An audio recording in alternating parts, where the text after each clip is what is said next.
இடைத்தேர்தல் முடிவுகள் மற்றும் டெல்லி சட்டமன்ற தேர்தல் முடிவுகள் குறித்து மிக துல்லியமாக நியூஸ் 18 தமிழ்நாடு தொலைக்காட்சி உண்மை தகவல்களை வழங்கிக் கொண்டிருக்கிறது. இதுவரை 5 சுற்றுகள் தற்போது எண்ணப்பட்டிருக்கின்றன. அதன் அடிப்படையில் திமுக வேட்பாளர் சந்திரகுமார் 33,000 வாக்குகள் பெற்று முன்னிலை பெற்றிருக்கிறார். நாம் தமிழர் வேட்பாளர் சீதாலட்சுமிக்கு 6,434 வாக்குகள் இதுவரைக்கும் கிடைத்திருக்கிறது. இதில் இருக்கக்கூடிய இந்த தேர்தல் ஆணையத்தால் அறிவிக்கப்பட்டிருக்கக்கூடிய அந்த நிலவரத்தில் அந்த பெர்சன்டேஜ் எந்த அளவுக்கு மாறுகிறது என்பதை நெறியாளர் கார்த்திகை செல்வன் பகுப்பாய்வு செய்து வழங்கி இருந்தார். எந்தெந்த அடிப்படையில் நாம் தமிழருக்கு வாக்கு சதவீதம் போகிறது, அதே போன்று திமுக கூட்டணிக்கு எப்படி வாக்கு கிடைக்கிறது என்பது போன்ற பல விஷயங்களை பேசியிருந்தார். அதே போன்று டெல்லி சட்டமன்ற தேர்தலை பார்க்கும் பொழுது அதிலும் மிக குறிப்பிடத்தக்க மாற்றங்கள் அப்படிங்கிறது நடந்து கொண்டே இருக்கிறது. முன்னணி நிலவரங்கள் தற்போது மாறி இருக்கிறது. ஆம் ஆத்மி 29 இடங்களில் முன்னிலை பெற்றிருக்கிறது. பாரதிய ஜனதா 41 இடங்களில் முன்னிலை பெற்றிருக்கிறது. அடிப்படையான வெற்றியை தீர்மானிக்கக்கூடிய காரணிகள் இதுபோன்று இந்த தேர்தலில் தாக்கத்தை ஏற்படுத்தி இருக்கக்கூடும் என்பது குறித்த மேஜிக் வால் பகுப்பாய்வு விவரங்களையும் நாம் பார்த்துக் கொண்டிருக்கிறோம். நம்மோடு இந்த அமர்வில் பாஜகவை சேர்ந்த திரு அர்ஜுனமூர்த்தி இணைகிறார். அதே போன்று காங்கிரசிலிருந்து திரு சிவராஜசேகர் இணைந்திருக்கிறார். மூத்த பத்திரிகையாளர் திரு அரவிந்த் குணசேகர் நம்மோடு இந்த அமர்வில் இணைந்திருக்கிறார். பொன்ராஜ் அவர்களும் இந்த அமர்வில் நம்மோடு தொடர இருக்கிறார். இவர்களோடு பேசுவதற்கு முன்பாக டெல்லி தேர்தல் நிலவரம் குறித்து விசிக தலைவர் திருமாவளவன் பேட்டியளித்திருக்கிறார். அதனை பார்க்கலாம்.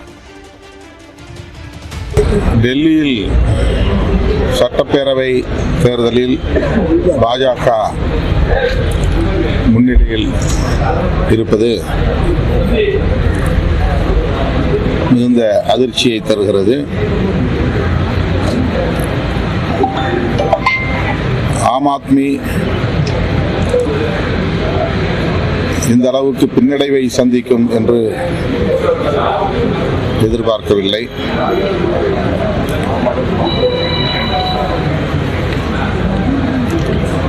டெல்லியில் பாஜக ஆட்சி அமையுமேயானால் அது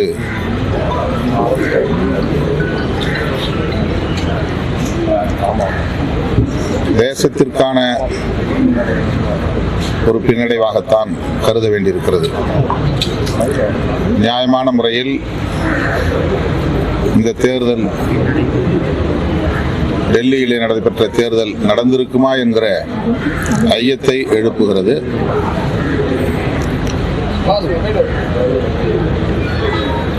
இந்தியா கூட்டணி கட்டுக்கோப்பாக இல்லை. காங்கிரஸ், ஆம் ஆத்மி ஒற்றுமையாக இந்த தேர்தலை சந்திக்கவில்லை. இந்தியா கூட்டணி தலைவர்கள் இது குறித்து தீவிரமாக கலந்தாய்வு செய்ய வேண்டும்.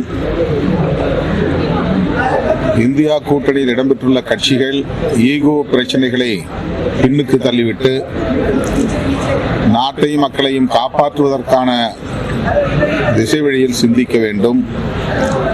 நாடாளுமன்ற தேர்தலுக்கு மட்டுமல்ல, சட்டப்பேரவை தேர்தல்களுக்கும் இந்தியா கூட்டணி